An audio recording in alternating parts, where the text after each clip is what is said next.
I'm Julia Lindblom. I'm Bruce Levine. I'm Rachel Nettleton. I am Mrs. Brandy Doherty. Today is Saturday, April 28th, 2012, and we are visiting Miss Edith for Nettleton. And how old are you, Mrs. Nettleton? I am 103 today. You'll be 104 in July? In July, I will be 104. Okay. Why don't you say what you're doing here? We are actually working on a project transcribing letters of Edith's grandfather, Samuel J. Nettleton, who was a Civil War soldier from Washington, Connecticut. We've been working on different aspects of the project. We have historical researchers and commentators who are writing essays, and our end product is a book that we will print, and we also have an exhibit that will be opening up as well. Okay. Anything else you guys need? Taken out because she wanted storage space for her dishes. So we missed that. Nowadays, we never would have been, we would have left it there, you know. But So how long have you lived in this house? we moved here in the early 1920s, you know. I'm jumping ahead on some of the students' questions, excuse me.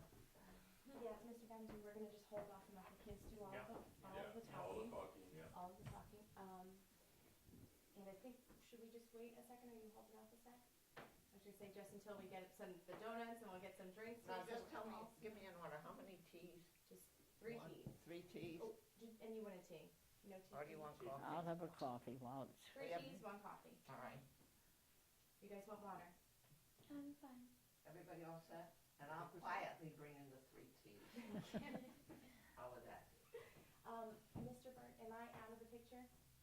Yeah, basically, yeah. Okay, I'm going to be all the way out. Rachel isn't in it. And Rachel, Actually, why don't you slide a little bit towards Edith? Rachel isn't. Yeah, you're not, but that's okay. I'll move around a little bit. I'm fine with that.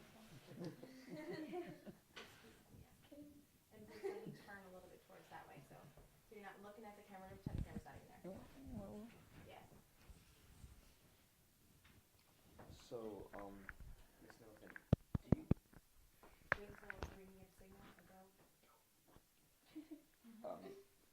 do you have any memories of your grandfather? he died when I was 4 years old, and I don't actually, the thing I just feel about him, my father took me down to stay with Grandpa and Grandma while he went over town to have a haircut. And I just don't remember whether I was uncomfortable there or whether they were uncomfortable what I was doing, but I can remember him taking my hand and walking over to the barber shop to meet my father. So that's the only actual memory I have of him. It's funny how we remember the little things in life. Yeah, the little thing. So, have your parents or other family members ever told you any stories about him?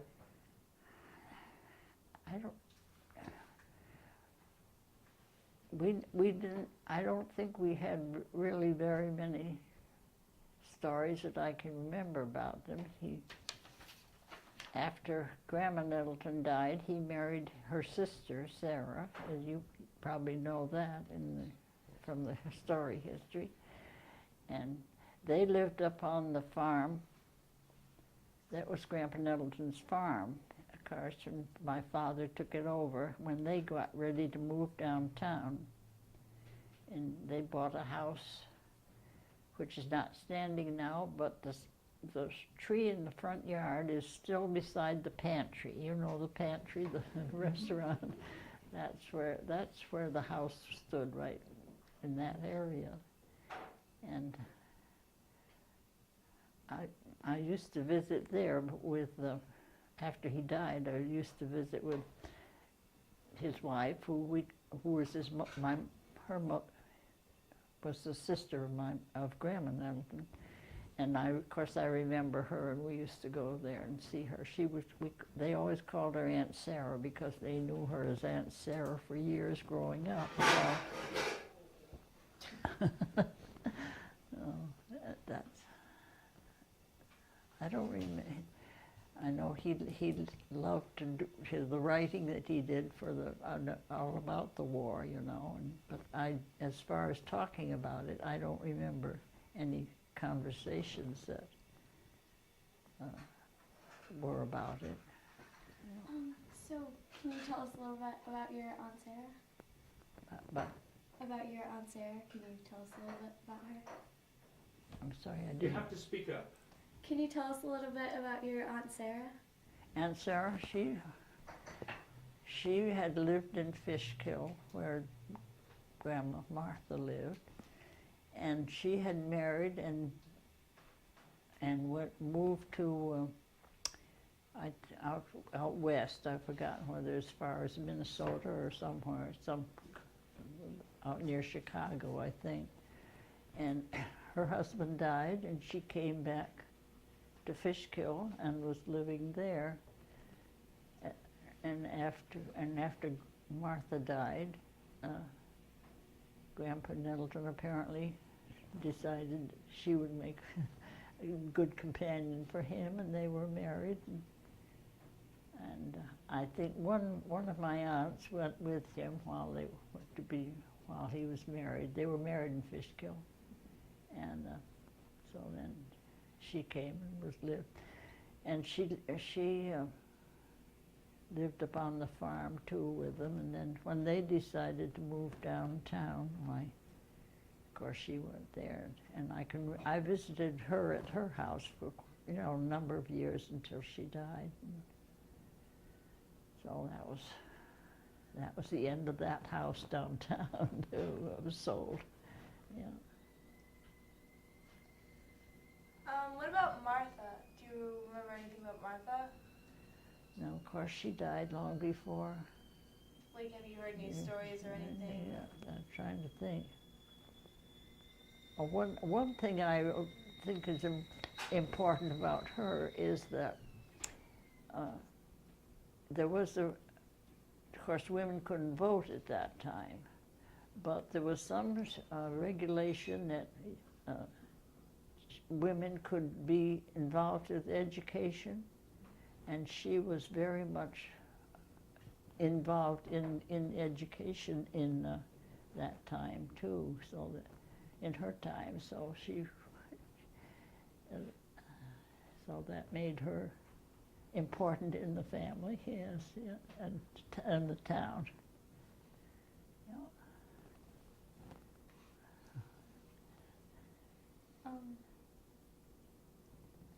Do you have any like pictures or like objects or anything that regarding your grandfather? Do I have pictures? Or like objects or anything like from your grandfather or of him? No, we have very few, things of his that. I don't think I have much of anything that was left of his.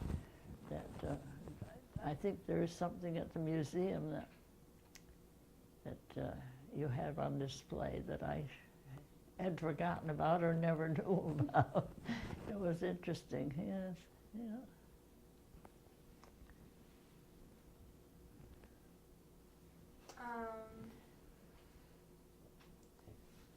Did you ever meet, when Samuel signed up to go into the war, he signed up with a group of his friends at the church. William Black, Simeon Calhoun, Lucius Fox, Harvey Perkins, Dwight Hollister, and Fitzgreen Hollister.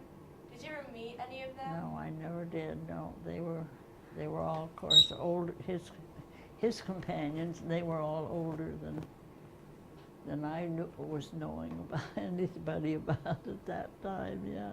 No. No. We believe that your uncle was named after Fitzgreen Hollister. Is that true, or do you know? Is your uncle named Fitzgreen Hollister after Is your uncle named Fitzgreen after Fitzgreen Hollister? Now let's see. I've forgotten their. When did Fitzgreen Nettleton die? It was in Forgotten the date. Anyway, I don't think so. I don't know whether they were connected, you know, that way, or either whether it was back and forth, or whether one was bigger than the other, older than the other. So, but they were the only Fitzgreens that I knew of in the family, the two of them, so it seems that it might be logical that one was named for the other. Yeah. As you may know, we're doing in our school we're doing a project, and we're going to take the letters that your grandfather wrote, type them up, and we're going to put a few other things in there, like some stories, maybe a few pictures, and publish them in a book. Oh, wow. Is there anything that you personally would like to see in the book? No, if I have any pictures that you don't have, I'm perfectly happy to have you use them or something like that. I've got a group of, so I've gathered together a lot of stuff that I have here. I think a lot of it's just duplication of what you have, but you're welcome to look through it and see if there's anything there you would like to have. Bruce, can I come in for a second? We were kind of confused because in some of your grandfather's letters, he calls Dwight cousin or brother. So we were wondering, do you know if they're related in any way? If the Nettletons are related to the Hollisters? Like, what's the relation between the Nettletons and Or the if they were just Hollisters? like close friends? Oh, no, I have a paper here that'll show you.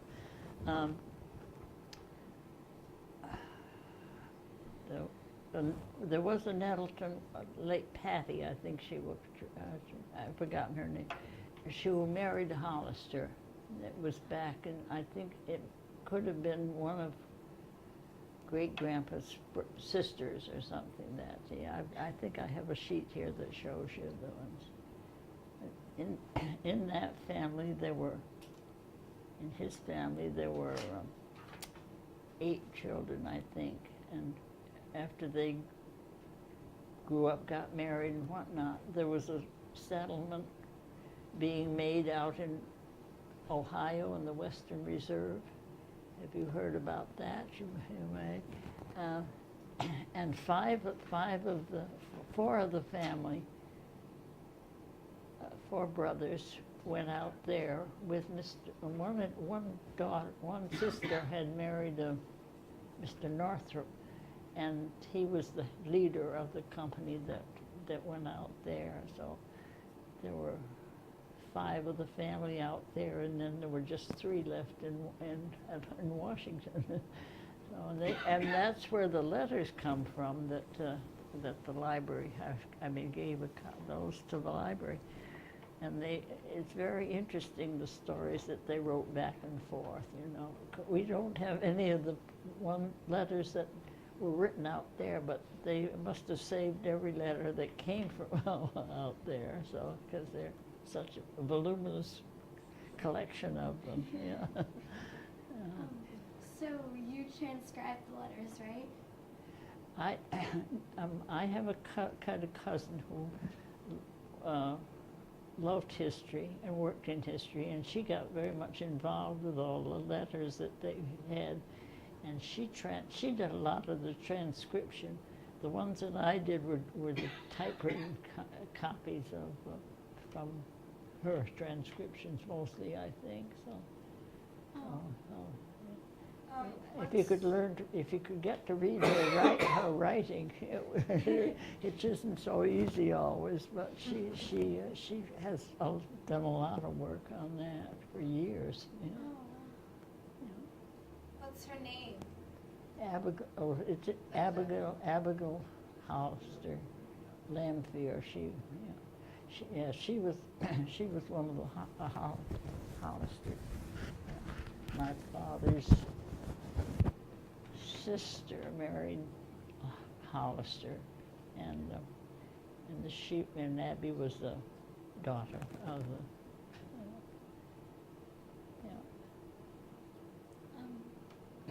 Do you like like having an 8th grade class study your grandfather?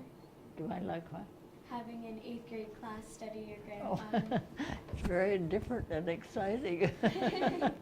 Yeah, sure. Yes. Yeah.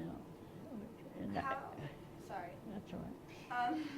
How long did it take you to guys to just transcribe all the letters since there were so many? And it took and it took her years. I know that to she didn't work at it all the time, but she did quite a lot, and it took her years to do it. And I've read. I guess I've read most of them. A few of the places, there may be questions about a few of the places in the wartime letters that I'm not sure about, but we tried to figure out if it was the correct places that she mentioned, you know. Yeah. So you probably found that out too if you were reading them. Why don't we take a brief break and then we'll come back in just a couple minutes? Old in the family, Yeah. but older Yeah. passed along. Maybe she's not, even, this doesn't have anything to do with Washington, it does with Guilford. During World War II, because we were right on the Sound, we had air spotters. Yes. Did you up there? Yes. Yeah, and we would do it, but we had all these planes going back and forth, particularly to New York. And where did you go? Will went in the middle of the night. Sure. Oh yes. There were 24-hour service, and I don't think I went too many times at night, but we used to. And we used to go down to Chaffinch Island, which is down on the shore there. And there was a man who had a little private fire department down there, and he offered his place for us to. Now, Who was Edith, named did you, I don't want that. Okay, so let's see what we have here. Yeah. We have let's some look at goodies. These are great. These are the original. You have these. Oh, yes, we did. We have them on the computer. Yeah. Those are the originals. Those are the original ones, Now, right? he always had a beard, didn't he? Apparently he did.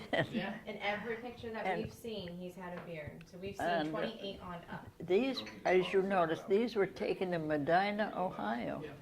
And so he and Grandma Nettleton I have a feeling they may have gone out there on their honeymoon, but I have no idea. They went out to visit these are the relatives that were out there. So, yeah, so we have that. Can I see this? Let's take a look at this here. That's great-grandpa Nettleton's family, you see. The brothers and sisters. You wanna- no, they're fine. Nope, you're fine. Oh, this one, I thought I didn't know whether you had, what you had about whether you had all these things. It told how he went out to there, and he was a school teacher. Did you have, did that come into any of your studies?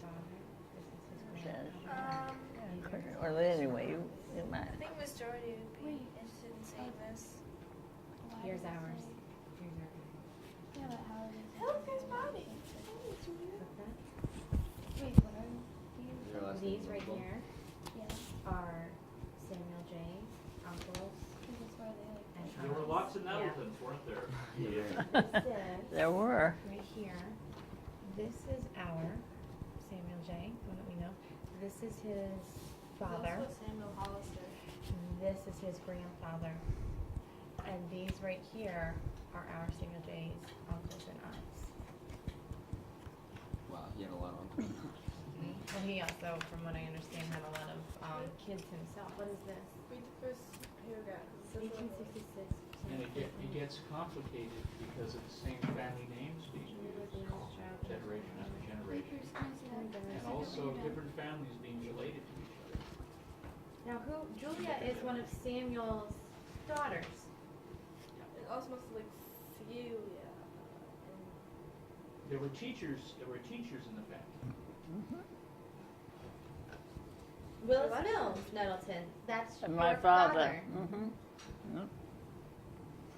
Born the 22nd of July. Edith, when is your birthday? The 22nd of July? 22nd of July. You have the same birthday as your father. No. When was your father's? He was born in August. Oh, here it has the 22nd of July. Oh, that, That's her brother. Never mind. my Oh, husband. that's Willis Jr., isn't Yeah, it? yeah. That's where it gets Oh, confusing. okay. That's Oh, my here kid. we go. Yes, he was born the 25th Willis of Jr. August. Oh, yeah. And Willis And do Mills you is notice also they your birthday. call him Junior? Well, even when I started to go with him, we go next door and they say, hello, Junior, and the guy's 6'2". Everything else. It is that. Don't ever do that for one of your kids. You and your brother had the same birthday, We had the same just birthday. years And apart. Yeah. we never celebrated them apart. Every year. Every year it's we the had same birthday party. Oh my They were word! quadruplets. And so they had No two brothers, kidding. And then my little brother, who was born 7 years after them, has the same And birthday. is that the group photograph in front of the house? No, this is that's a this- different one. This is a different one. My mother taught school, went up there to teach schools, which is how she met my father. Right. Okay. Would you And- like a little more coffee? There's plenty of coffee. And this is a picture of her with her school In Washington. in right? Washington.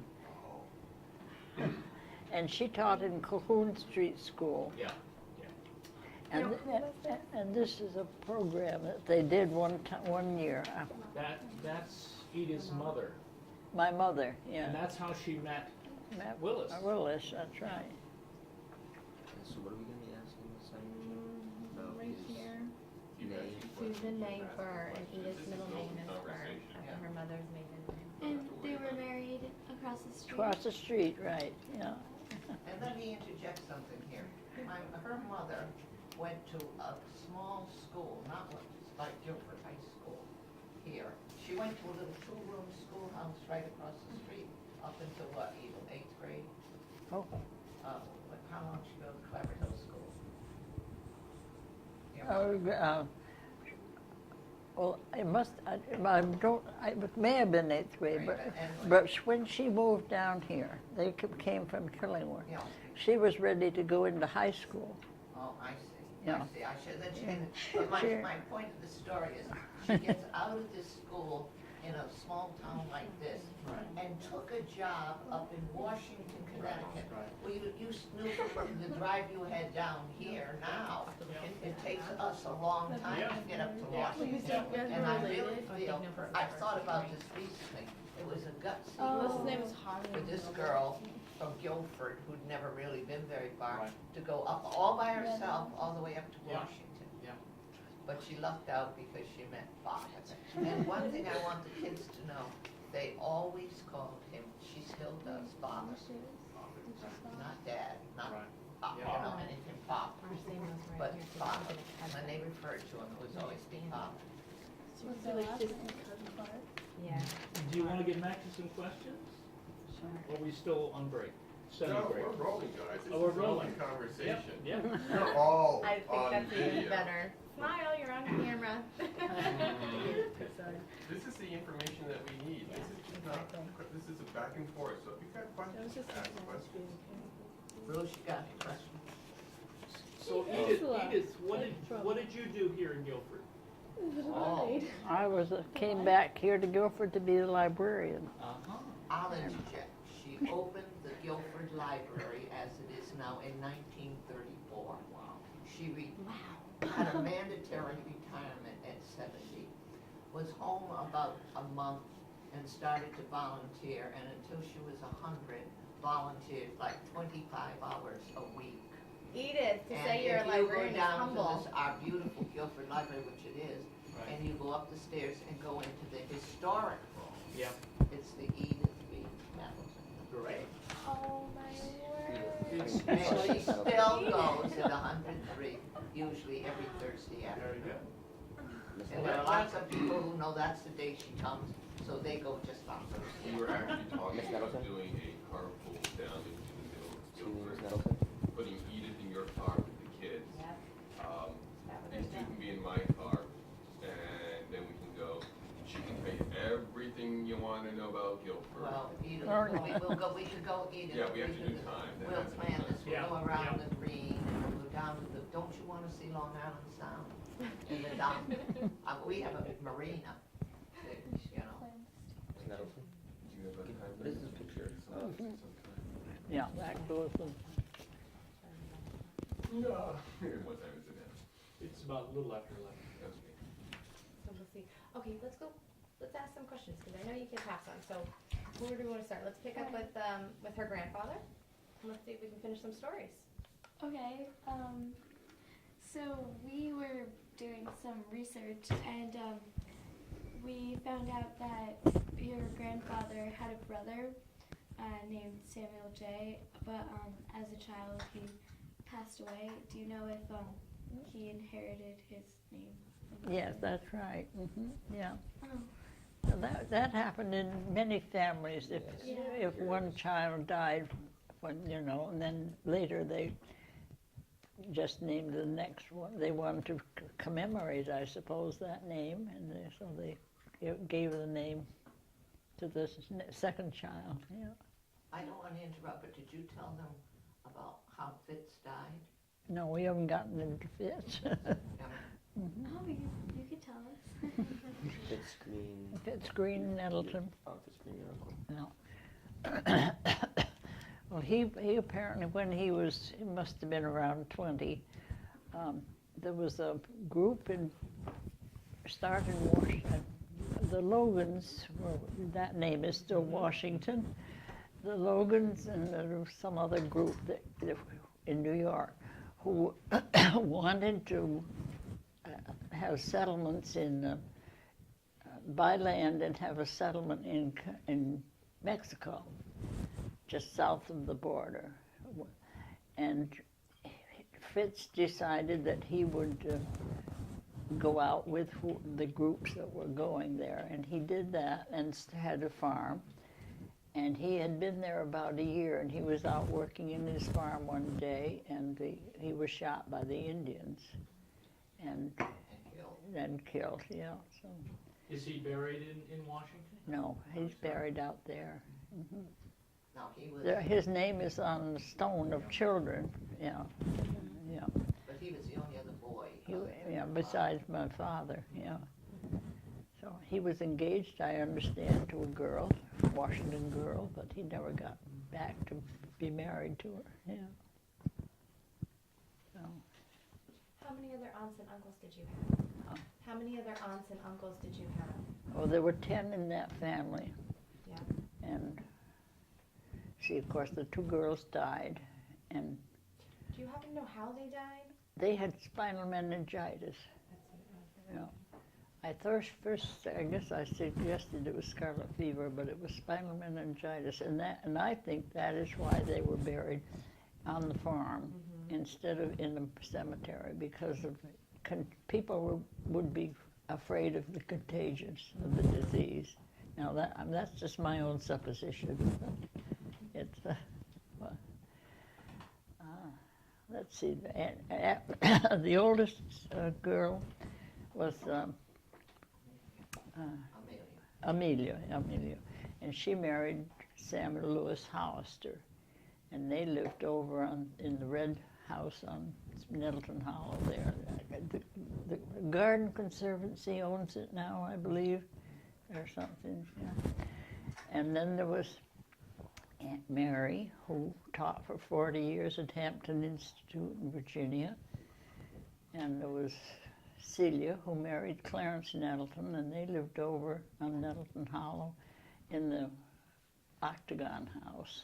Now, how was he related? He was a cousin, Okay. and his father, I think, built the Octagon House over there in the Hollow, and they lived over there.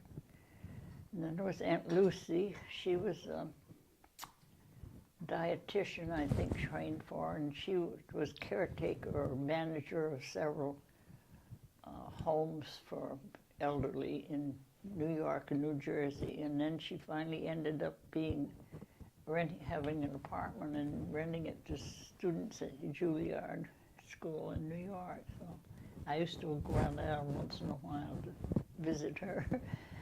And let's see who was Aunt Julia. She was nearest my father's age, and we saw her more than we saw. And she was the second wife to Samuel Hollister. He married the sister. Yeah. And then there was Ellen, who died of tuberculosis. I think. I think she died of the Gaylord Sanitarium. Could be. She could be. Yes. Yeah. So, I think that was all, isn't it? If I named 10 of them, I think. Maybe the girls will be interested. When Amelia died, she had Clara. And who else in that family? Who else? Mary and Clara and Abby. Abby. And this man was left with 3 kids. Two of them were 14 and 12, but the other was like 3, Abby was. So they often did it back then. The youngest sister wasn't married, so she married her brother-in-law. And she went over to keep house for him. She went over to she took over her sister's family. But that I don't think was uncommon. I think that's pretty common. It was the way they managed. Family was family. Yeah. Took care of what you needed to And take care of. and the closest to the children would most likely be an aunt. Now this is a picture of Sarah. That's the only one that I know of, and that's her obituary there. If you want to read it. Is that Sarah, The child. The child who died young? Yeah. It'd be great to get a copy of that. Yeah. So, were you close with any of your aunts and uncles? Was I close to them? Yeah. Oh yeah, yes. We were all. We went up it quite often. We were family. Aunt Julia and Aunt Celia lived right there in the hollow, and we saw the most of them because they were in Washington, and Mary was usually in Hampton, Virginia, but she'd come up home summers, and she visited around, and so we saw her quite a bit. Aunt Lucy, we didn't come up as often, but we corresponded with her, so, yeah. But Aunt Julia even lived here for Yeah, she lived with me a while, yes, after my mother died. She was the only one left. Yeah.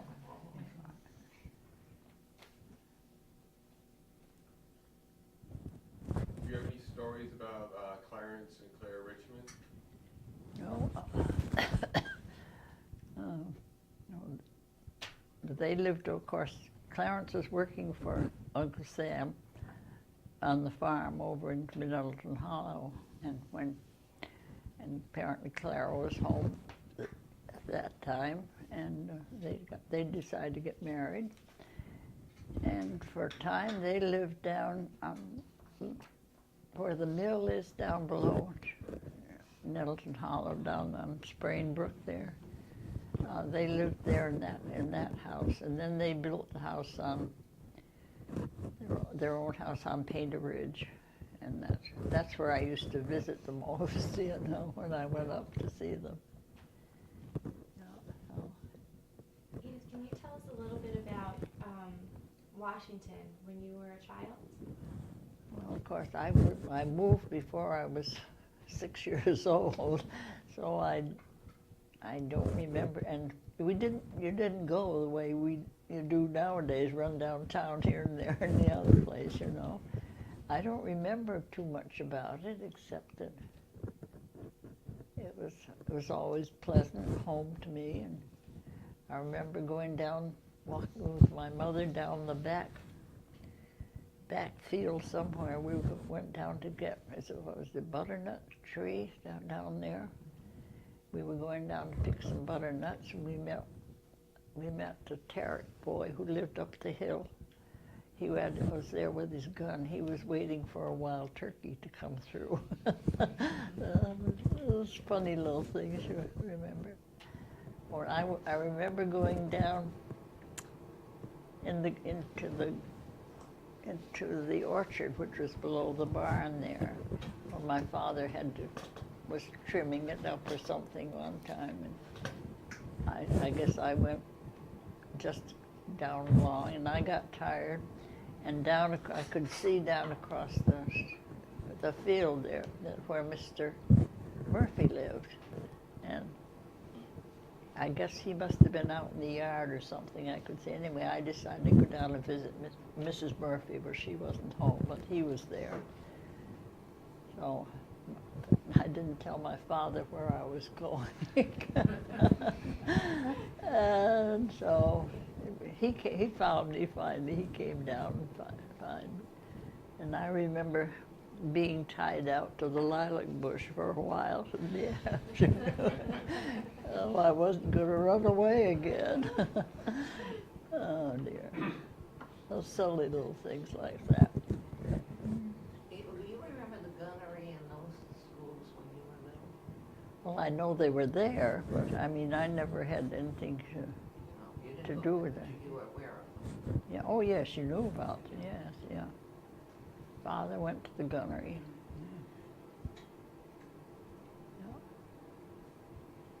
One of the first automobiles my Uncle Clarence had.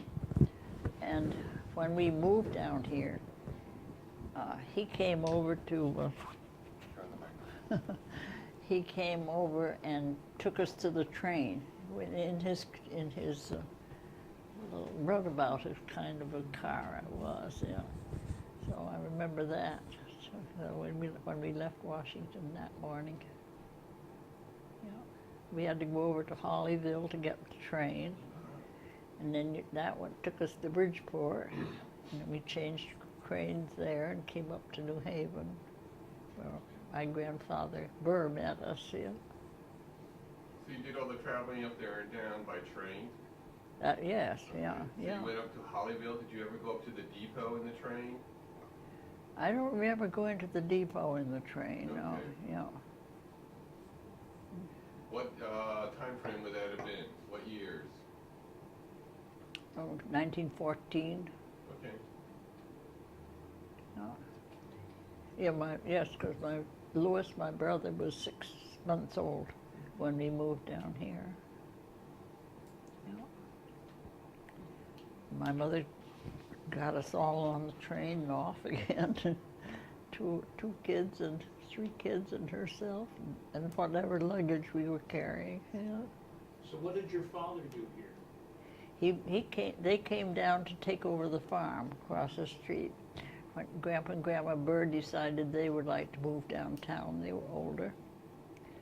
So they ran the farm for several years, and then he got interested in the post office and was a carrier for years. And Excuse me, then tell me the story with the horse and buggy. I'm not going to know.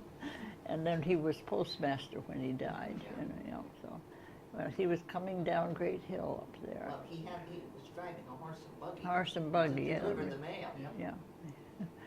And I don't know, something either scared the horse or something, but it left the road, went in, got caught between 2 saplings or something there. And he had to get out and get the horse back on the road and on his way Stopping for lunch. anyhow, way up to the top of the, This is a long route. you know, it's 3 or 4 miles, 4 or 5 miles probably up to the top of Great Hill, where he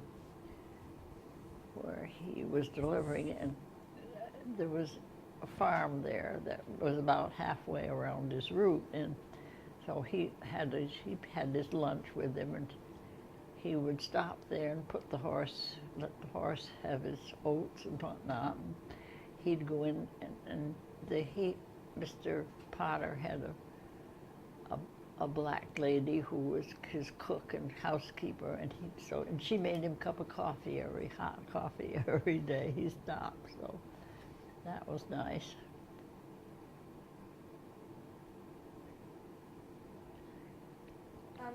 Do you know how long the Nettleton family lived in Washington? Well, yes. Daniel Nettleton and his wife were married in Milford, in 1776, I think it was. And the story is that they rode horseback up to Washington. It was part of Woodbury, there, of course. It was called Judea then. It wasn't called Washington. And they apparently managed to get this land that was there in Washington Hollow, and Nettleton Hollow, now called Nettleton Hollow.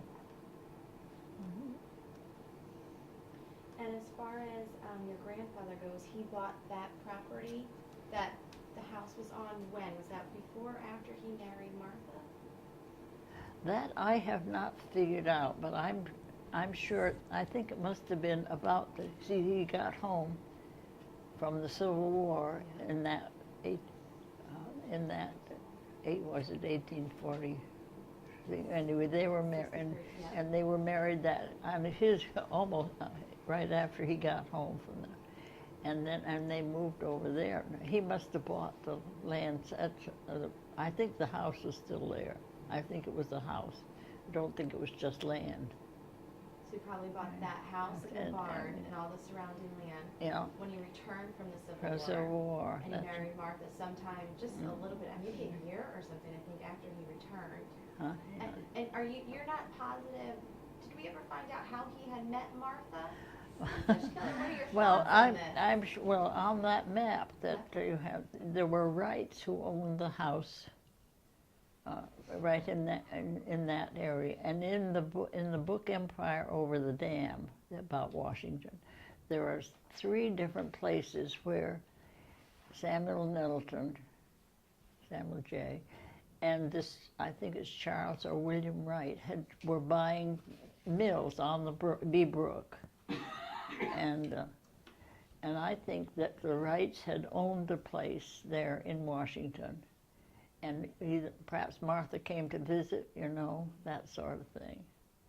But I know they were engaged all the 3 years he was in the war. Oh. It mentions that somewhere. In some of his letters, he refers to getting, he refers to mail from, and then eventually he starts to say how he did get another letter from Martha. Yeah. And how he received many things from Martha, and to send them home and put them in a private drawer and respect that it's his privacy. And he doesn't ever call her his fiance. No, he never does. Yeah, no, never does. But somewhere else, maybe yeah. they were engaged. So before you think before he enlisted, he may have been engaged. I think so. Because Maybe he didn't tell. So somewhere it says that he was engaged 3 years. There's some mention in his writing. It's toward the very end of something, yeah. And one of the things I don't think you probably saw, because it's in the diary, maybe it is, maybe you saw it too.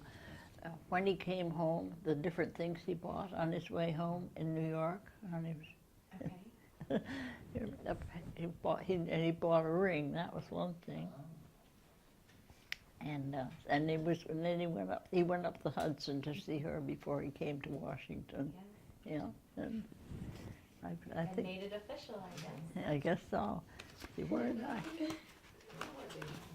What? They were married in Fishkill. Yeah. Maybe that was when. Maybe on his trip home. No, there was. I don't think he was married at that time. I had that paper that had it. Yeah, I on can't my- remember whether he was married before he left the service or right after. I can't remember. He was out of service when he had gotten his discharge. Yeah. So you said that you moved from Washington when you were 6? Yeah, I was going to be 6 that summer. Yeah. Have you lived in this area ever since? Ever since, yeah. Of course. We lived across the street until my father was not farming anymore. And this house happened to be for sale, and my mother had liked the house, and so we moved across here. So My husband, her baby brother, was born on her 17th birthday in that front bedroom. This up here. yeah. This front bedroom. No kidding. So you've lived in this area for almost 100 years. Yes, yeah. Seems I good. was away for 5 or 6 years when I went to Springfield, Mass.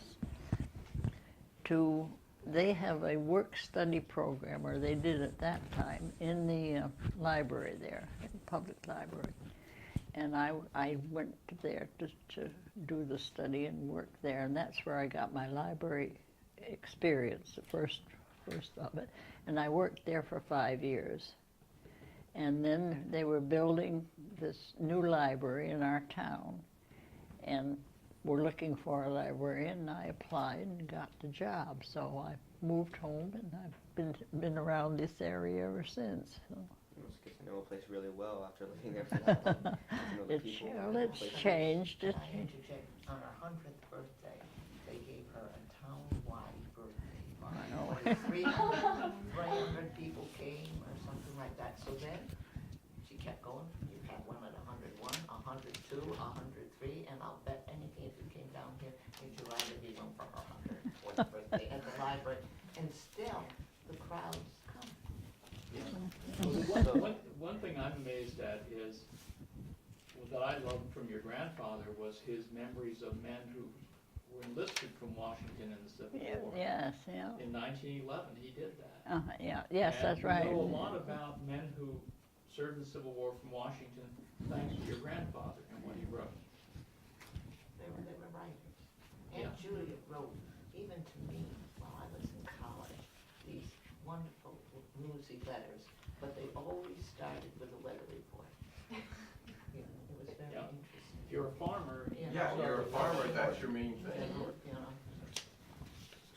So, since you've been here for so long, you probably noticed this area changing around you. Oh, yeah, for years, we were a small town, 3,000 people,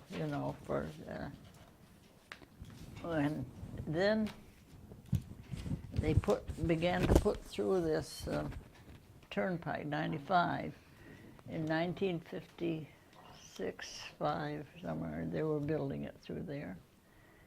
And after that, it began to grow, and it's still growing. People from Yale could, come out and live here instead of other places. And now the latest thing we have is that New Haven Hospital Clinic right down the foot of the hill.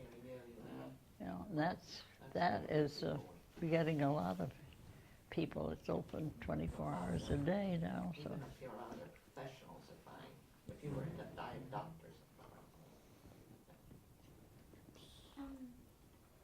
Edith, Miss Nettleton, back to when you were younger, when you lived in Washington, did you live with your grandfather or Did your I- family? No, I didn't. He lived down in the depot, and we lived up on the farm. So I used to go down. We used to go down there, but I don't remember anything special, But So where he lived was near where the pantry is? yes, the tree, The houses behind there? the house is no They're longer gone. standing. Okay. But the big tree, the fir tree there, that was in the front yard. Now, I've got where that house went with the flood that they had? No, it it wasn't. was after that. It was sold and taken down. See, this is the house on. You know this one. This is the house on Nettleton Hollow. Oh, that's a great picture. Yeah, That's That's great. on Nettleton Hollow there. yeah. That's the. That's the original house. sorry. Is that the Octagon house? No, that's not the Octagon, no. Wait, what was the house that we visited? We visited, this is Henry Nettleton's house. Yeah. So we visited Samuel J. Nettleton's house on Hiawatha. His father's house, was it Daniel Nettleton? No, Daniel was the grandfather. Oh, the grandfather. Okay. Daniel lived in the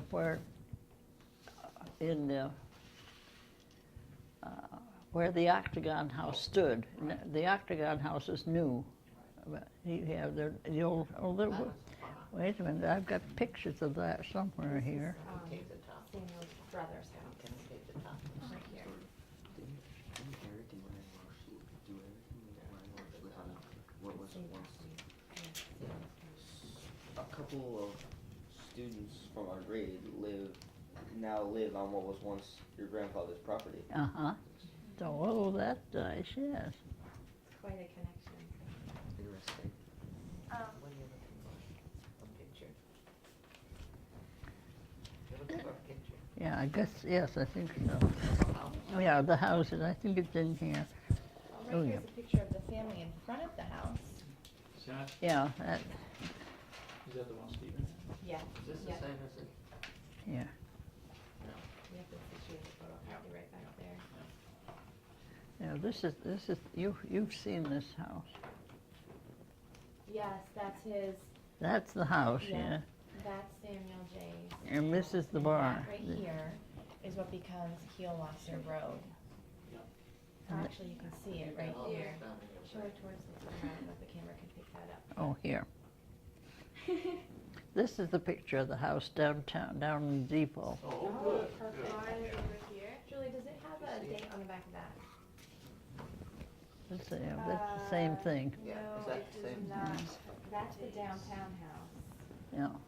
And this is, Oh, that's a tree. this is his Yeah, that's a downtown tree. house It's as a well. tree. I've seen the tree. And, oh, here's the pantry. That's my favorite thing. It's very We true. eat lunch in the pantry. Yeah, there's the pantry, yeah. Bruce, did you see There's this a is tree. Samuel J's downtown house, so after he lived on the farm? So, yeah, that big tree by the pantry, that's where that house So was. like right there's where Ryan Welsh lives. Nope, Ryan actually lives up this way a little bit. You Like on can't the see, but farm? yes, he was in Is But it was that still where on the Samuel, daughters it are was, buried? Houses Lane. it was They still were on lo- Samuel J's Your property. grandfather still had on his lots of, property, had so when lots, we were looking had at the lots of house- apple trees, didn't he? Yes, he did, yeah, yeah. This is the road I that think a goes lot of down, those trees remember were it goes up chopped and down. Ryan's property Yeah. was back up in here on the They land. took the fence. Yeah. And the porch down. There's no Yes. porch anymore. Yeah, that's right. When I got married, my husband was at Wesleyan, and we lived here with her mother, and she went to work. And I often was home with her mother, and she talked and talked about Washington, and she loved it. She was very happy. Do you have, So who is the young man or the gentleman who has the Nettleton family tree at Ansett? Is that your Oh, that- nephew or grandnephew? That's the one that Samuel J lived in the depot. After he lived now in this, Standing anymore. that shows the generation and the Nettletons who are still living, who would inherit, would be. Do you have Samuel J. Nettleton's obituary? You might be I interested, think we do. We do Yeah, I have think we that, but do. do you You have do. it? Yeah, can we see this a second? Let's see. because in that family of 10, Edith's father was the only male who was yeah. the, Yeah. he had 2 sons. Yeah. And each of them has had one married me, and Yeah. I have 1 son, and Okay. there's another son, so there are only 2 left. Three. Two Nettleton. male Nettleton name. Nettletons from Samuel Two, J. Yeah, and then yeah. how far down does it go? So you have two, you said you had a son that's I there have in a the son, name? he has 2 sons, Yeah. And so the Nettleton name is you know, And David has one, and David has 1 son. yeah. And tell him about the. Stephen Charles. So she Stephen has Charles. two Yeah. grandchildren. Ruth Stephen has 2 Charles. grandchildren with the Nettleton last name. Well, we laugh about it because one's Samuel. And I have a Sam who's a grandchild, he's what, the 7th Samuel Neville. Another Simeon. And how old is he? Oh, he's 30. So that's your 28, grandson. Yeah, and he's 28-year-old Samuel Sam C. Nettleton, and we Yeah, knew Samuel well, Nettleton. yeah, and he's Samuel C. and he has a brother named Spencer something, and that's. Spencer Curtis. Spencer Curtis, and then on Ruth the other has side, died. David Nettleton has a son named Stephen C. Stephen C. C. So they're all Those SC. are all C. S.C. Nettleton. Where do they live? Oh, well, mine live in Georgia, you know, my son loved to Duke and never came back. You know, they're all in the south. Well, I think the amazing thing now is that compared to prior generations, when people didn't travel as Yeah, far, yeah. people are all over now. And of course, they meet people from other places and other. Married somebody. Yeah, and they marry people I have a from- very southern daughter. Yeah, these are the things you sent me, of the pictures you sent me of the Oh, the grave stone. there, Yeah. But it's interesting because I've gotten into a lot of genealogy on both sides. And somebody said to me, why are you doing this? Who's going to want him? I said, somebody someday. I have 2 daughters and a son. And much to my amazement, when the computer kids started to come in, and he started to play on the computer, he's the one that got into genealogy. And he used to call up and correct Edith. Oh, no. And he would get people writing to him from all over the country because he had a web page. Didn't you correspond with him? Yeah, via Ancestry, because yes, on Ancestry.com, there's actually a Hollister family tree that the students have, but it's different, it's spelled slightly different. One L instead of 2. Something like that. But yeah, your son has the Hollister family tree with all kinds of documentation, which is good on Ancestry. And he lives in Atlanta, he lives in Lawrenceville. Well, I corresponded with him. Oh, yeah, were you the one? Yeah, Prior to Yeah. your coming up with Yeah, exhibit. yeah, that's right. Still surprises me. Although he always liked history. Do you know what your grandfather Yeah, died of? that helps. Because here it says he was He's a stricken with forest shock. entomologist, so. Yeah, he died 1912. But do you know if it was like a stroke or? Is that what it says there? Here it Yeah. says he was stricken with shock. And Was he shock, remained in you're shock. struck, yeah, it would be, that's right, shock or stroke or something. You know, that's one thing that's different about obits. Back then, obits often told how they died. You don't get that today in an obituary. So if we Let were me see what else I had here. I just told him. Oh, we were wondering if you could ask your grandfather anything today, what would you like to ask him? what would I like to ask him? I'd like to ask him how he met Martha.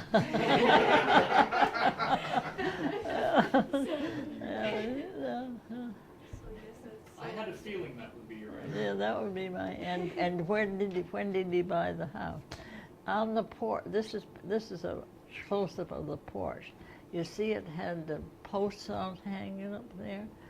The one, I don't remember, I don't remember doing it, but I'm told that when they were painting the house one time, I went out to see what the men were doing, and I put my arm around the post and swung around it, and it was been freshly painted with green paint. I don't remember doing it, but I'm told that that's what I did, and I went in the house very green. And which house is that? This is the one up on the farm. This is, So that's the one that we visited. yes, the one you visited, yeah. I think we took a picture in the same spot, actually. Yeah, let me see. Actually, I have it on my camera. That's the original family picture that they, Yeah, that's the original with picture. all of them, yeah. Ms. Nettleton, when you said that after I-95 was put in, this town changed quite a bit. Would you say that before I-95 was put in, it stayed relatively the same? Relatively the same, yeah. Like 200 years. It's a long time for a city to stay the same without changing No, too and dramatically. it Well, was it agrarian. grew- You see, it was all farms. Yeah. North Guilford was farms, Clapper Hill was farms. Mhm. And then when all those people came in, these farms figured out they could be millionaires by selling all their land. And that's what happened. Those are the names of the different ones that are on it, yeah.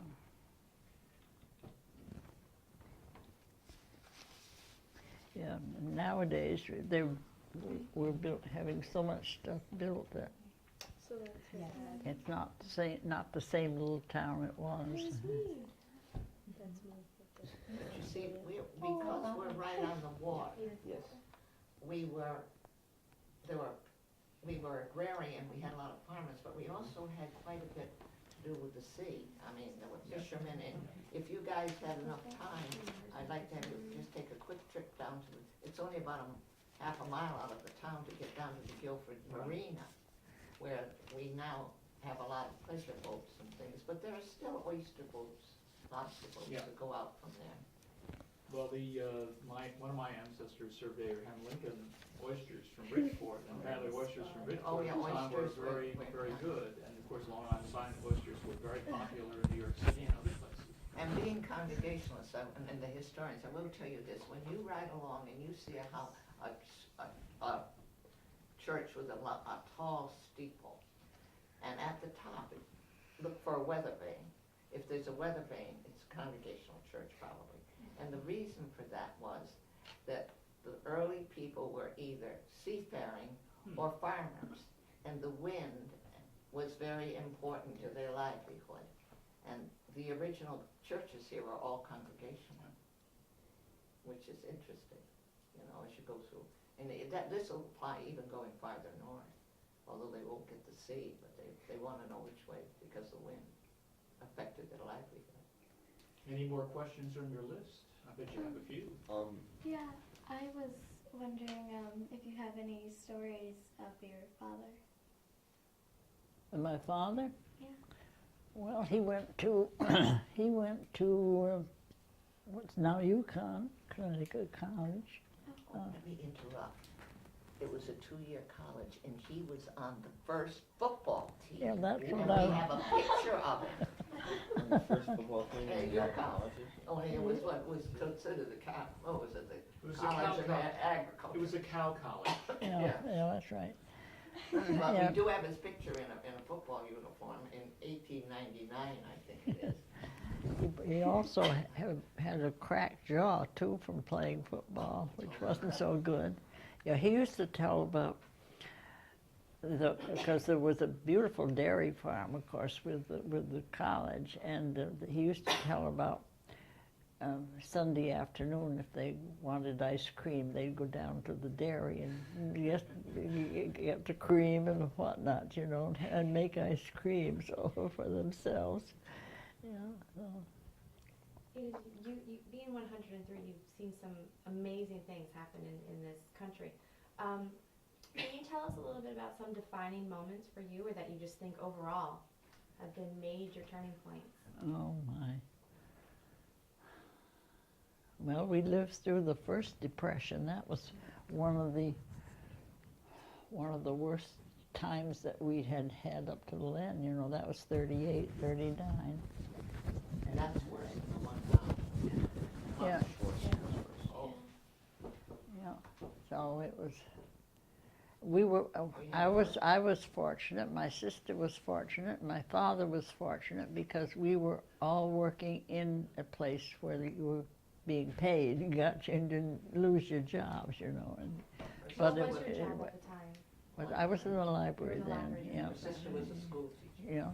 and her father was In the a post office. So anyway, we were more fortunate than many people because we did have an income coming in each time. Well, it may not have been very big, and they had ration books. You know, you could buy only a certain amount of certain things if you could find the things in the This is store to during the buy. This is during the Second World War, right? This is the first war. Oh, the first Yeah, Well, the well, second first, I think. in the depression, that was. Yeah. The second one where we had. We had ration books, right. Mm-hmm. Did you ever have anyone come by, ask for food? During the Depression, come by in the back of the house and ask for a handout or a sandwich or something? I don't know. I lived in North Guilford along, it's Route 77, and I can remember the tramps coming through. Oh, And my grandmother said they had the houses marked, and they always went to her house. And she always fed them a sandwich or something. And I can remember I was this little kid, and I liked to talk back then too. And they'd sit on the step, and I'd sit next to them, and she'd let me do that. But she was standing in the door, you know, watching. But she always, and these guys just kept walking. They had no food, let alone they probably slept in a barn. The Leatherman was another one who had a trip through. He was a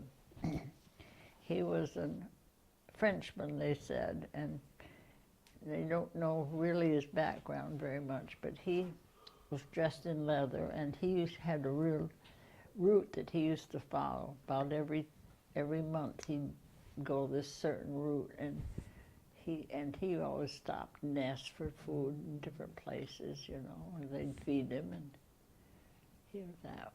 Well, there's been a lot of discussion and writing about his trip, and he finally died out in New York State. Yeah. So.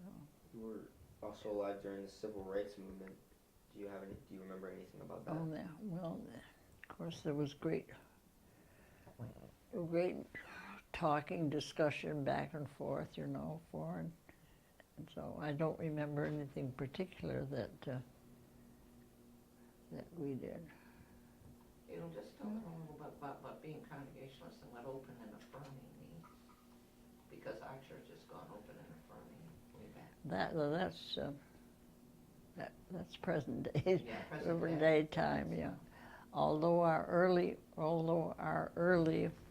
bylaws said something about all people are whatever race, I don't know that are welcome here. What doesn't make any difference or their background, but then that didn't seem to be enough to satisfy the present day people. So now we have an official, open and affirming church, and it's being used a lot more than it was before, and so particularly in relation to gay rights. It's all about gay rights. Yeah. So that now we have a lot of gay couples in our church who do a lot of good stuff, let me tell you. But this is recent, but it's a big change. A lot of Congregational churches haven't gone that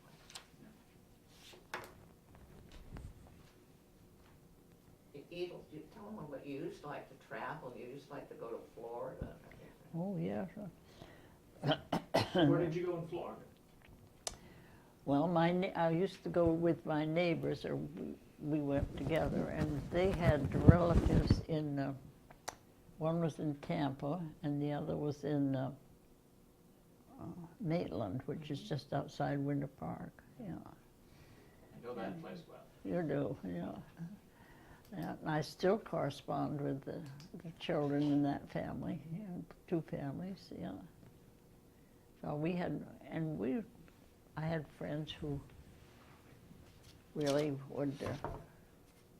enjoyed going down. We'd go down vacations, you know.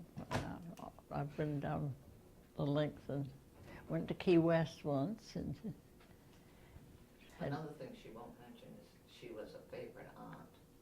She was very good to all of her nieces and nephews. Well, and they call her Edel. Once in a while it gets to be Edel Beetle.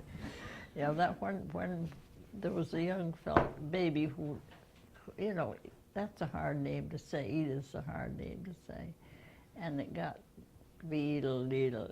We would say Edel Deedle, you know. So anyway, it's now what I've called by an amazing number of people, you know, so. Mrs. Nettleton, are you the only living member when Samuel J. was? Yes, yeah. Yes, I am. Because you see, she's the oldest, but my husband, who's 17, born on her 17th birthday, has been dead for 19 years. Mm-hmm. And her other brother and her other sister have all died, so she's the oldest of our family still living. At the end. Although not all of them were always all right, I just gotta say. I was very lucky to have them grow up so close to me, you know. So they lived, Ruth's family just lived right up the road, and they were so good, such fun to be with, you know. They still make great aunts. Well, they still are. There are more generations now. Do you have any advice to the young people about any secrets to longevity? No secrets to longevity, as I say. I just wake up in the morning and find I can get up and go, and that's what you do every day. But I'll interject here. She doesn't stop.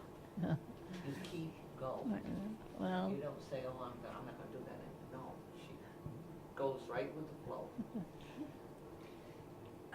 What advice can you give to younger generations about like life since you? oh, I'm not a good theorist. Just you enjoy yourself and work hard and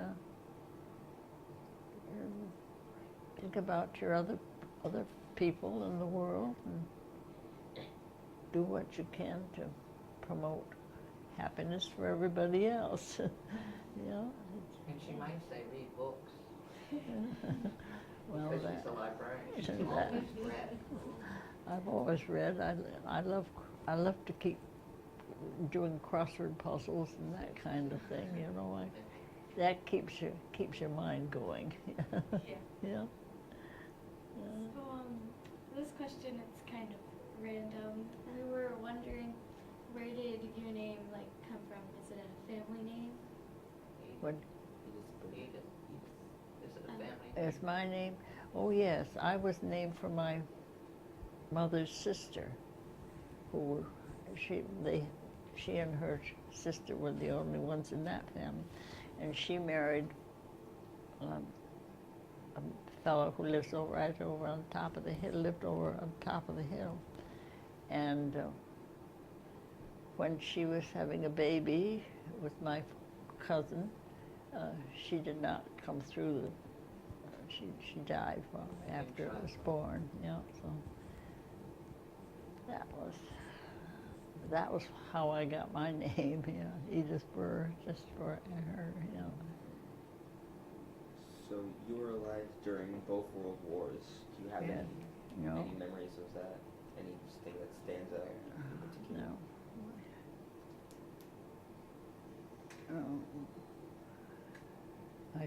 No.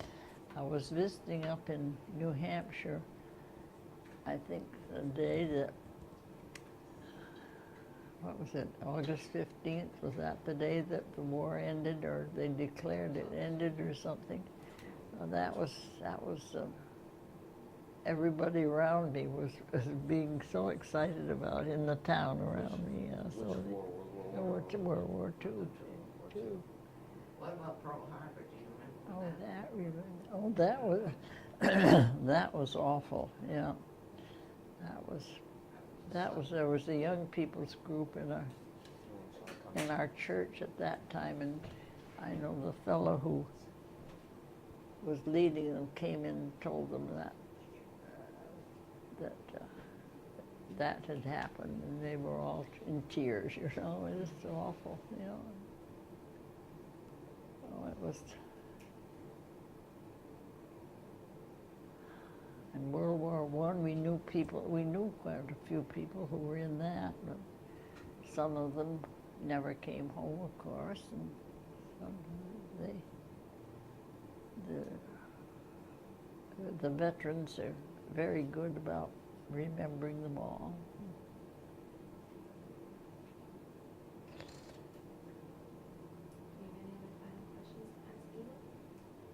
Could I ask a question? What kind of books do you like to read? Fiction or nonfiction or both? Oh, well, both. I like historical fiction, and that's my favorite if I could find what I like, you know, and biography. And my latest one that I have been given was a history of churches of early New England. Meeting houses. They weren't called churches then. They were meeting houses because the whole town used them as the meeting house. And this man we've corresponded with for 2 or 3 years has wanted to write about our second church, which stood on the green. And we sent him literature about the area, and it's not just the church, it was the whole community, how and what was happening in the different areas, you know. So it's more of a subject book, but it's all that period that's fascinating, I think. And that just came out this a few weeks ago, so I've been thrilled to get to have a copy of that to read too. Yeah. They sent her a copy. Yeah. She reads, I get the Hartford Current, she gets the New Haven Register, we swap. Yeah. And she reads 2 newspapers a day. Well, so do you. Yeah, but So do you use any modern technology? Do you do email and things like that? I'm illiterate when it comes to a computer. I'm the She's the one that does it. You know. Well, they tried to teach me how to use a computer when I was down at the library. And I got started, and I'd practice a while. But then it was a week before I went back, and I had to start all over again, and I got so discouraged finally. I said, I'll ask you the questions, you do it for me. So I never did get into it anymore. No. But I'll interject here, she was a very pleasant, receptive librarian over so many years. I have a cousin who told me once he never opens a book that he doesn't think of her. And when kids would come in, she said that people would come in and say, what's a good book I haven't read? Yeah. Like she's supposed to have in her brain every book that every patron had read. But she was in the beginning, particularly when Guilford wasn't so big, there was a children's section in this, and she knew all of her books, you know. Well, I was the only one for a while. For a long time, so that's. Well, Edith, I can tell you that as we get this book printed about your grandfather, every time we'll open it, we will certainly remember you as well. So we want to thank you so much for having us down here today. Well, Do you students have any other questions you'd like to ask Ms. Nettleton? Okay. No?